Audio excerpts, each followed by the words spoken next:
Poème numéro 325. Colonel Beltrame.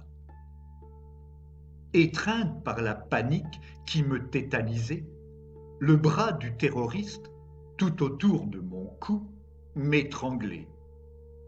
À lui servir de bouclier, brisé par l'épreuve, j'imaginais ma fin à bout. Quand, soudain, sur le seuil de la porte de la réserve où le tueur et moi étions retranchés, je l'ai vu apparaître dans la lumière, bras levés, sans escorte et sans armes, d'un sang-froid vaillamment affiché. C'était un homme svelte, au visage étroit, front haut et nez pincé.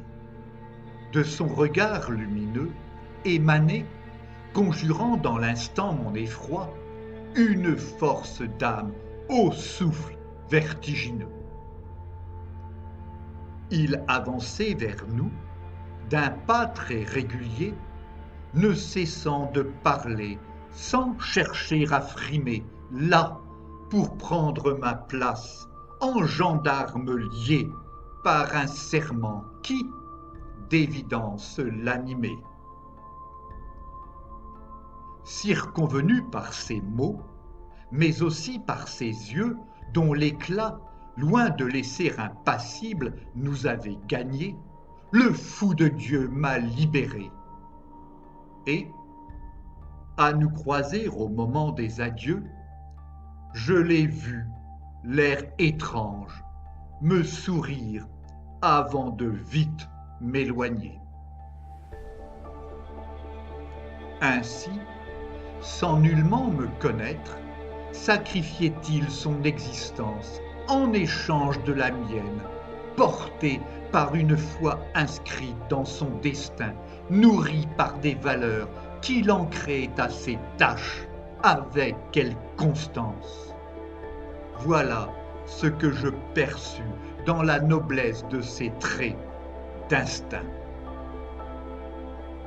Lucide et décidé, au rendez-vous avec la mort, au service des autres, en soldat fier et courageux, moins que manquer à ses devoirs, il refusait en fort de manquer à lui-même, à sa conscience, le seul grand enjeu. Choqué mais sauvé, pris en charge aussitôt, après des coups de feu entendus, 2 heures écoulées, j'ai vu cet homme intrépide, sur une civière, presto, être évacué. À sa gorge, tant de sang s'écoulait.